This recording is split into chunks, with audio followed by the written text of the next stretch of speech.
Salut les Mogwai, c'est le Gremlins, et bienvenue sur ma chaîne.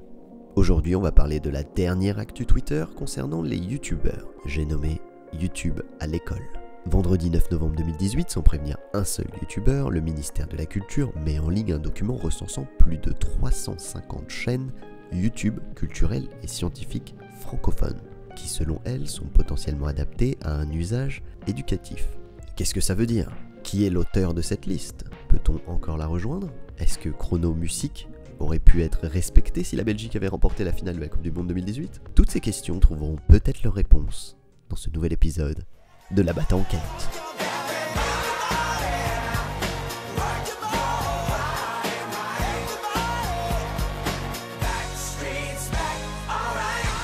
En gros, voyant que de plus en plus de profs utilisent parfois des extraits de vidéos d'internet comme support pour leurs cours, le ministère a compris que les youtubeurs avaient un succès, je cite, faramineux auprès des jeunes. Ils se sont dit, tiens, et si on simplifiait la recherche de ces professeurs en leur proposant une liste qui range les youtubeurs par domaine, à savoir littérature, langue, histoire géo, éducation civique, etc.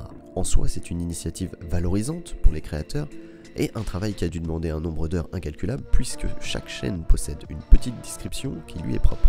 De plus, il s'agit d'un document officiel du ministère, il est donc protégé sous licence Creative Commons. Traduction, c'est une liste qui est librement mise à disposition à la condition que vous respectiez le droit d'auteur et que vous n'essayez pas d'en faire des thunes bande de petits crevards. Bref, une fois complétée, cette petite liste a commencé à tourner sur Twitter. Dans l'ensemble, les premiers retours de créateurs étaient plutôt positifs. Tous ? Non. Une bande de relous occupe encore et toujours les tréfonds de Twitter. Le fichier étant tout neuf, certains y ont vu des fautes de frappe dans leur pseudo ou des descriptions approximatives et s'en sont plaints. Et il y a aussi une bonne partie qui se sont mis à pleurer de frustration en devenant limite insolents parce qu'ils n'avaient pas été sélectionnés. Non mais il faut les comprendre les pauvres. C'est normal qu'ils réagissent avec des insultes. C'est très difficile d'être blessé dans son ego parce que ton contenu est jugé pas assez culturel ou éducatif. Perso, mon ego il est intact, vu que je fais partie de la liste.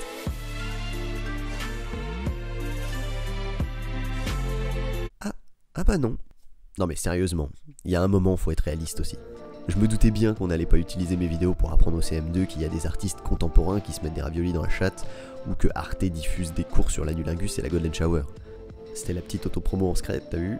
Pour en revenir au sujet.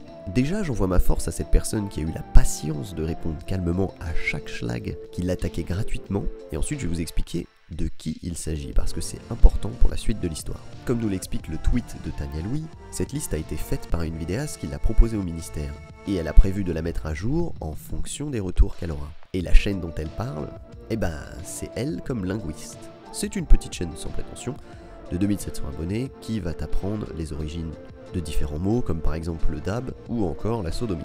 Et cette chaîne, on peut également la retrouver dans la liste, puisque c'est Samantha Ruvoletto et Mathilde Hutin qui l'animent.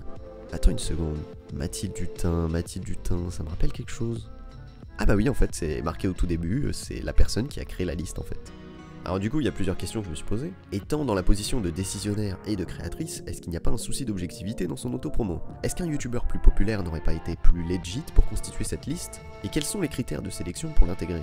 Alors pour ce qui est du souci de l'objectivité sur l'autopromo, en soi, vu que c'est un document public accessible et modifiable par n'importe qui, que ce soit elle qui s'ajoute ou quelqu'un d'autre qui l'ajoute, c'est un peu du pareil au même. Pour ce qui est de la légitimité, je pense qu'on peut pas faire mieux qu'une personne qui mêle la casquette de youtubeuse et doctorante enseignante à l'université de Paris 8. En plus, elle est intervenante sur des événements comme Pint of Science, qui mêle vulgarisation et bière, et la bière, c'est bien. Et pour ce qui est des critères de sélection, bah là par contre c'est là où ça pose problème, parce qu'il n'y a aucune explication nulle part. En gros, on est confronté à ce que j'appelle le problème de la boîte de nuit. Théoriquement, tout le monde peut y rentrer, mais dans les faits, seul le videur décide qui passe ou pas. Là en l'occurrence, c'est Mathilde. Naturellement, il va faire passer en priorité les habitués ou ceux avec qui il a déjà des affinités.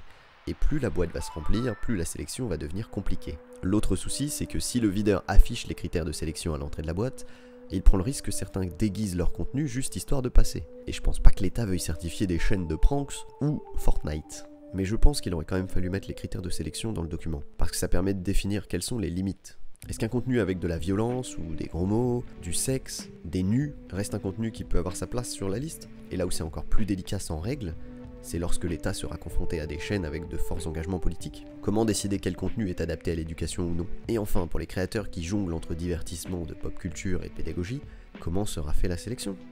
Il y a une énorme zone de flou sur cette partie-là, et je pense que c'est un des premiers problèmes à régler. Mais dans l'ensemble, l'initiative est hyper encourageante. Pour l'instant, il y a des erreurs, mais quand on voit les réponses fournies par le compte de Elle comme linguiste, on voit bien qu'elles ne sont pas intentionnelles. Elle va même jusqu'à avouer publiquement qu'il n'y a pas d'objectivité dans ses choix. Elle a l'air d'être une personne pleine de bonne volonté, qui invite à la communication pour toute modification à faire sur le document et ajout de chaîne YouTube. Parce que à Skip, rien n'est trop strict pour le ministère. Donc les rageux qui se sont pointés en tongs devant l'entrée de la boîte, vous avez encore une chance de vous rattraper. Honnêtement, je pense qu'il faut juste un temps d'adaptation à ces nouvelles règles, et que tout le monde gagnera du temps si les youtubeurs se mettent à soutenir le projet en peaufinant les petits détails avec le ministère. Encore une fois, c'est un document à accès libre, ce qui veut dire que plus vous serez à l'écoute et enclin à coopérer, plus il y a de chances que le document final soit vraiment propre.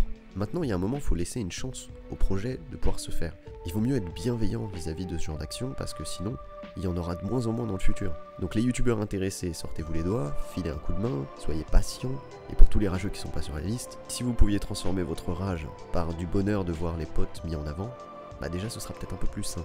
Bref, je vais pas vous quémander des pouces et toutes les conneries là, mais en revanche je vous invite à partager l'info auprès des youtubeurs que vous kiffez, ou qui seraient susceptibles d'être intéressés par ce programme. Et je vous encourage à proposer des solutions en commentaire si vous en avez. C'est un espace interactif, autant en faire un endroit cool, avec beaucoup de respect dedans. Moi sur ce, je pense que j'ai fait à peu près le tour. C'était le Gremlins, je vous fais des bisous, et je vous dis à plus les mogwai.